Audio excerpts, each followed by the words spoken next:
அபியூஸில் வந்து தெருவோரத்தில் தான் நாங்கள் தினமும் நைட்டு படுக்கிறோம். அப்போ வந்து எந்த பொம்பளை பசங்களுக்கும் சரி சேஃப்டி இருக்காது. எல்லோரும் பயத்தோடு தான் படுக்கிறாங்க. யாருமே வந்து நான் நிம்மதியாக படுக்கிறேன்னு சொல்ல முடியாது. நம்ம ஏதாச்சும் பண்ணிடுவாங்களோ, நம்மள யாராச்சும் தப்பாக நினச்சிடுவாங்களோன்னு சொல்லிட்டு அந்த பயத்தில் தான் எல்லாரும் படுக்கிறாங்க. இருக்கனால நம்மளுக்கு ஒரு அட்ரஸ்ன்றதே கிடையாது. நம்ம திருவோரத்தில் இருக்கனால ஆனால் என்ன பண்ணுவோம், நம்மளுக்கு ஒரு ஆதார் கார்டு தேவைனாலும் அட்ரஸ் தேவைப்படும். அதனால நம்ம ஒரு திருவோரத்தில் இருக்கனால அட்ரஸ்ன்றதே நம்மளுக்கு கிடையாதுனால ஆதார் கார்டு கிடைக்க ரொம்ப கஷ்டமாக இருக்குது. அதே மாதிரி நம்மளுக்கு ஒரு ஜாதி சான்றிதழ், அப்புறம் இன்கம் சர்டிஃபிகேட், அந்த மாதிரின்ற நிறைய சர்டிஃபிகேட் கிடைக்கிறது ரொம்ப கஷ்டமாக இருக்குது. அதனால் நம்மளுக்கு ஒரு ஐடென்டிட்டின்றதே கிடையாது. தெருவோர குழந்தைங்க இவங்க எதுக்கு விளையாடணும், இவங்களுக்கு இந்த ஒரு மரியாதை கொடுக்குறது இல்லை தெருவோர குழந்தைங்கனால. அதனால் தெருவோர குழந்தைங்களே ஒதுக்கி வைக்கிறதுனால தெருவோர குழந்தைங்களுக்கு இருக்கிற உரிமை ஒன்றுமே அவங்கக்கிட்டேருந்து பறிக்கப்படுது. அதனால் தெருவோர குழந்தைங்களுக்கு வந்து பங்கேற்பு உரிமை வந்து ரொம்ப ரொம்ப மெயினானது.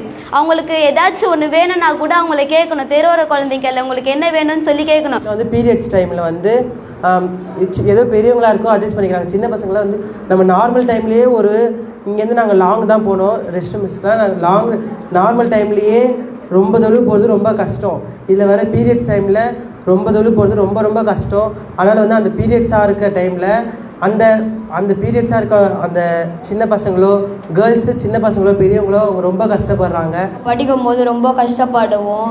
சவுண்டாக இருக்கும், எங்களால் சுத்தமாக படிக்கவே முடியாது. சும்மானா சண்டை நடந்துனே இருக்கும்.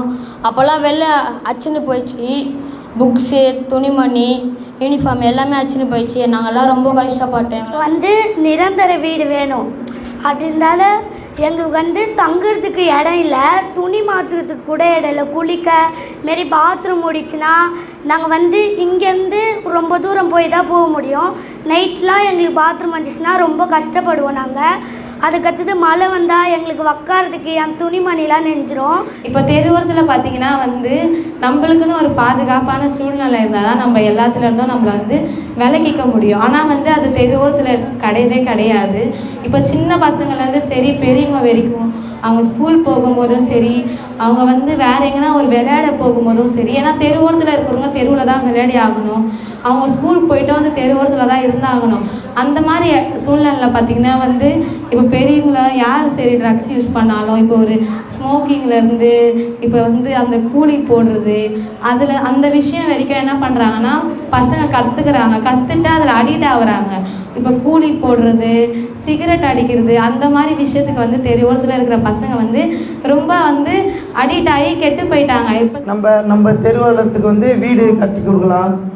எல்லாருக்கும் வந்து வீடு வர வச்சு அவங்களுக்கு மைதானத்தை வந்து பெருசாக இல்லாமல் சர்வதேச அளவுன்னு சொன்னாங்க. அது வந்து நல்ல பெரிய கிரவுண்டு மாரி போட்டு நம்ம எல்லாருமே விளாட்ற மாதிரி அந்த மாதிரி வச்சு கொடுக்கலாம் அப்படின்னு சொல்லிட்டு நம்ம கேட்டோம். அதுக்கெல்லாம் வந்து நம்ம எல்லாருமே வந்து குரல் கொடுத்து அரசுக்கு ஒரு பெரிய கோரிக்கை வைக்கணும். ஸ்கூல் படிக்கிறாங்கள பசங்க, அவங்களுக்கு அந்த ஃபீஸ் கம்மி பண்ணால் நல்லாயிருக்கும். பெற்றோர்களாம் எவ்வளோ கஷ்டப்படுறாங்க, அதை கம்மி பண்ணால் பசங்க நல்லா படிக்க வைப்பாங்கல்ல. தெருவில் இருக்கிற ஒவ்வொரு குழந்தைங்களுக்குமே எங்களுக்கு ஒவ்வொருத்தருக்குமே வந்து நிரந்தர வீடு தரணும். நைட்டில் ட்ரக்ஸ் யூஸ் பண்ணுறது வந்து சின்ன குழந்தைங்களுக்கு வந்து எல்லாருமே ட்ரக்ஸ் யூஸ் பண்ணுறாங்க.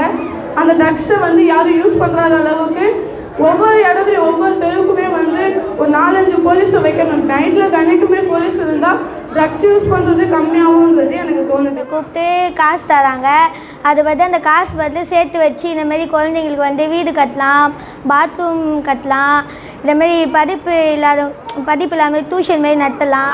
தெருவில் இருக்கிறவங்களுக்கு எனக்கு வீடெல்லாம் கட்டி கொடுக்கணும், அதேமாரி கழிப்பறையும் கட்டி கொடுக்கணும், அது மாதிரி படிப்பை கொடுக்கணும். இந்தமாரி கொடுத்தா தான் அவங்க லைஃப் நல்லாயிருக்கும். அது மட்டும் அவங்களுக்கு கொடுக்கலன்னா அப்படியே மூட்டை தூக்குறது அந்தமாரி வேலை தான் அவங்க செய்வாங்க.